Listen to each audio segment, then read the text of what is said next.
예, 2016년 6월 16일 날 시행됐던 그 지방세 그 공무원 지방직 구급 공무원 지방세법 문제풀이를 한번 시작을 해볼까요? 올해 같은 경우 제가 이렇게 쭉 분석을 해보니까 골고루 좀 많이 나온 것 같습니다. 뭐 예년에도 골고루 나올 때서만 항상 나오기는 했지만 올해 같은 경우는 특별히 이 문제 그 배분의 신경들을 많이 쓰신 티가 좀 역력합니다. 그리고 중요한 것들만 나왔으니까 우리가 공부했던 것들, 중요한 거 위주로 공부했던 분들은 좀 무난하게 풀 수 있는 문제가 아니었나라고 생각이 좀 되네요. 1번부터 한번 볼까요? 문제 1번 보니까 지방세법상 주민세에 대한 설명으로 옳지 않은 거는 주민세라는 게 나왔네요. 주민세. 자, 1번부터 주민세가 나왔는데 주민세 같은 경우는 크게 어떻게 구별이 되죠? 균등분과 재산분과 그리고 또 하나 뭐죠? 종업원분으로 구별이 되죠. 주민세는 크게 이렇게 쓸까요? 균등분, 재산분, 그리고 종업원분, 이것들을 각각 다 우리가 알고 있어야 되죠. 주민세를 라는 단어를 여기다 쓰기보다 예, 주민세는 이렇게 구별이 된다. 문제를 한번 보죠. 1번부터 한번 볼까요? 균등분 주민세의 과세기준일에 대해서 묻고 있네요. 매년 며칠이요? 매년 8월 1일로 한다. 어라? 1번부터 맞는 문장이 되겠네요. 균등분 주민세 같은 경우에는 과세기준일이 언제라고요? 8월 1일부터다. 1번이 답이 되겠네요. 지금 옳은 것은 이라고 묻고 있죠. 그러니까 1번이 답이 되겠네요. 재산분 같은 경우는 언제가 되죠? 과세기준일이 8월 1일보다 한 달 늦은, 한 달 빠른 7월 1일 날이 되는 거고, 종업원분 같은 경우에는 급여를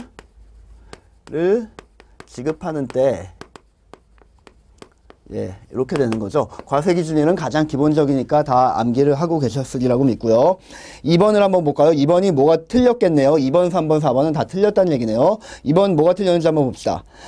재산분 주민세의 과세표준은 7월 1일 현재 보유부동산의 가액으로 한다. 가액이 아니라 얘는 과세표준은 뭘로 하는 거죠? 면적 기준으로 하는 거죠. 평방미터당 얼마다? 가액으로 하는 게 아니라 면적으로 하는 겁니다. 그게 틀렸네요. 세 번째, 종업원분 주민세는 보통징수의 방법으로 징수한다. 종업원분은 보통징수인가요? 보통징수? 징수 방법이 어떻게 되죠? 얘는 어디 갔습니까? 예, 그 1번과 2번과는 다르게 얘는 보통징수가 아니라 신고납부의 방법을 취하게 된다라는 거죠. 얘는요? 얘는 어떻게 될까요? 재산분은요? 얘도 역시 신고납부가 된다. 얘는요, 균등분 같은 경우에 얘가 바로 보통징수가 된다라는 얘기죠. 보통징수가 뭐고 신고납부가 뭡니까? 신고납부라는 거는 그러니까 보통징수와 신고납부로 나누는 방법은 과세를 이 과세 납세 의무를 누가 확정하는가에 따라서 신고납부 같은 경우에는 납세자가 확정하는 방법이고요.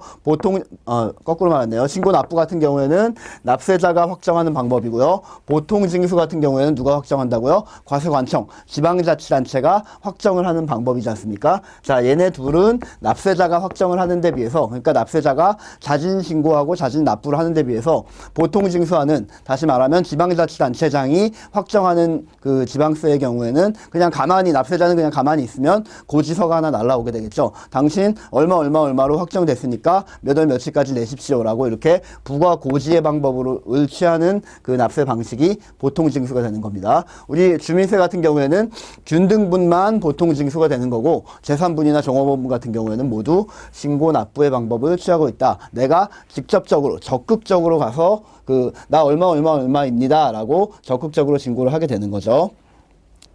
그게 틀린 거고요. 4번. 지방자치단체의 장은 조례로 정하는 바에 따라 재산분 주민세를 법률에서 정하는 표준세율의 100분의 50의 범위를 한도로 하여 가감할 수 있다. 에헤이, 아니죠. 얘 같은 경우에는 재산분은 면적 기준으로 한다 그랬지 않습니까? 그러니까 면적당 250원 이내의 범위로 밑으로 감하기만 할 수 있다라고 말하는 무슨 세율의 구조를 취하고 있다고요? 세율의 구조를 취하고 있다. 제한세율 말고 또 다른 세율이 뭐가 있습니까? 세율은 크게 세 가지로 나누는데, 뭐 첫 번째가 제한세율이라고 한다면 또 이런 것도 있죠. 일정세율. 그리고 또 표준세율이라는 것도 있죠. 일정 세율 같은 경우에는 절대로 가감을 하면 안 됩니다. 그런데 표준 세율 같은 경우에는 조례로 정하는 바에 따라서 가감을 할 수 있다라고 나누는 건데, 표준 세율과 제한 세율이 뭐가 다르냐면 1차적으로 우리가 암기를 할 거는 제한 세율은 감하기만 할 수 있다라는 특징이 있는 거고, 그리고 제한 세율 같은 경우에는 반드시 법령의 규정이 있어야 되는데 비해서 표준 세율은 조례 같은 걸로도 가감이 충분히 이루어질 수 있다라는 그런 미묘한 특징이 있는 거였습니다. 자, 우리 제3분 그 주민세 같은 경우에는 제한세율을 취하고 있다. 그리고 미터당, 면적당 뭐 250원 이하, 250원 미만 이런 식으로 그 제한세율을 가지고 있다라는 거니까 4번이 틀린 거네요. 자, 2번 문제로 한번 보죠. 지방세 기본법상의 납세 의무의 성립 시기로 옳지 않은 거는 다만 수시부과의 사유는 없답니다. 1번 볼까요? 종업원분 주민세는 과세 기준일로 한다. 과세 기준일이 납세 의무의 성립 시기가 된다. 아니죠. 얘는 아까 제가 지금 말했지 않습니까? 언제라고요? 급여를 지급하는 때, 얘가 그 과세 기준일이 아니라 급여를 지급하는 때 자체가 납세 의무가 성립을 한다라는 얘기가 되는 거죠. 그러니까 얘가 틀린 말이 되는 거고요. 두 번째, 지방소비세 같은 경우는 국기법에 따른 부가가치세의 납세 의무가 성립하는 때를 말한다. 지방소비세는 부가가치세의 기생해서 사는 녀석이라고 했지 않습니까? 이런 걸 우리는 뭐라고 부르죠? 부가세라고 부른다고 했지 않습니까? 부가가치세의 줄임말인 부가세가 아니라 독립세와 대비되는 부가세라는 것 중에 하나가 바로 이 대표적인 게 지방소비세인데, 얘는 부가가치세의 납세 의무가 성립하면, 본세의 납세 의무가 성립하면 그 부가세인 지방소비세의 납세 의무도 당연히 따라서 성립을 하는 거다라고 생각을 해주시면 된다 그랬고요. 자, 세 번째, 레저세 같은 경우에는 승자 투표권, 승마 투표권 등을 발매하는 때, 레저세는 골프장 입장이라거나 아니면은 경마장, 경륜장, 경정장, 경정이라는 게 뭐냐면 뭐 경마는 말 뛰는 거에 대해서 이렇게 배팅하는 걸 말하는 거고, 그 경륜은 자전거, 그 경륜 선수들이 뭐 무슨 돔 같은 데서 이렇게 자전거 타고 순위 매기는 거에 배팅을 하는 거고, 경정이라는 건 뭐냐면 저 미사리, 서울에 있는 저 미사리 쪽에 있는 건데, 그 보트 타고 경주하는 거를 국가에서 운영하는 겁니다. 그것도 그 뭐 국가라기보다 공공단체에서 운영하는 거긴 하지만 뭐 마사회 뭐 이런 데서요. 어쨌든 그런 거에 대해서 배팅을 하는 걸 말하는데, 그때 이 입장권을 발매하는 때, 그 소비자들이 입장하는 때, 경정장이나 경마장이나 경륜장에 입장하는 때, 그때가 납세 의무의 성립 시기가 된다. 네 번째, 특별징수하는 지방소득세는 그 과세 표준이 되는 소득에 대하여 소득세, 법인세를 원천징수하는 때가 된다. 얘도 마찬가지로 당연히 그 본세의 원천징수 의무가 확정이 되는 때 성립하는 부가세의 일종입니다.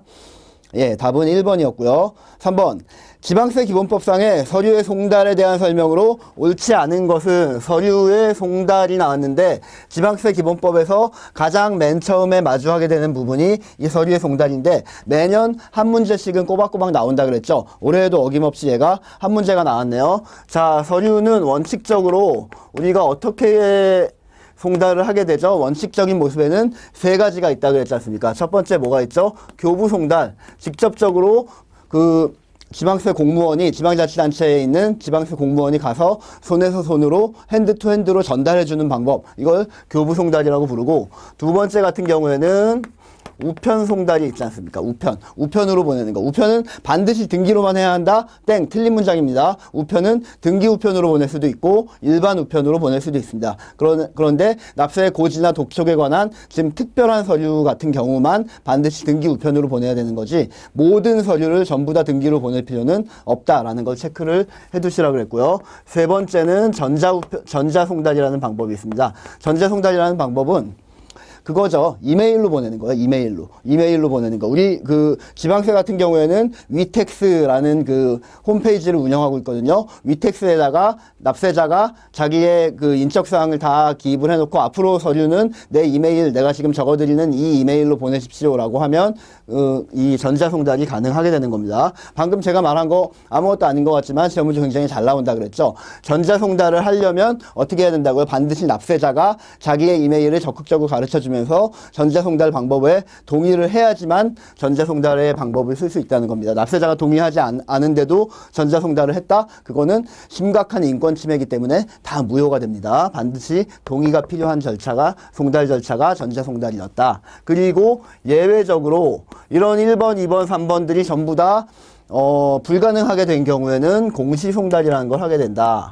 자, 송달은 이렇게 4개가 있다 그랬죠. 교부 송달은 뭐죠? 그 서류를 송달받아야 할 자에게, 그 인간에게 서류를 송달받아야 할 그 장소에서 그 사람 요건과 장소 요건을 모두 만족을 해야 된다 그랬죠. 그게 원칙인데, 사람 요건은 깨지는 경우가 있죠. 그 장소 요건을 먼저 한번 깨트려 볼까요? 장소 요건을 깨트린다는 거는 그 사람이 송달을 받아야 할 자가 동의를 한다면 장소 이외에 다른 근처 커피숍이라거나 아니면은 길가라거나 이런 데서 송달을 해도 무방하다라는 게 그 장소 요건이 깨지는 거고요. 그 다음에 적어볼까요? 말로만 하니까 약간 헷갈릴 수가 있겠는데, 송달을 받아야 할 자에게 and 그 송달 받아야 할 장소에서 송달을, 교부 송달은 반드시 해야 되는데, 그런데 첫 번째, 그 자가 거부하지 아니하면 이외의 장소에서 송달이 가능하다라는 예외사항이 있고요. 두 번째는 그 장소에 가봤더니 장소 요건은 만족을 시키는데 장소에 가봤더니 그 받아야 할 자가 없는 겁니다. 그럼에도 불구하고 거기에 뭐 종업원이나 아니면은 기타 사리 판단이 사리 분별이 가능한 자가 있다면 그 자한테 줘도 된다라는 게 두 번째 예외 요건이었고요. 세 번째 예외 요건은 유치 송달.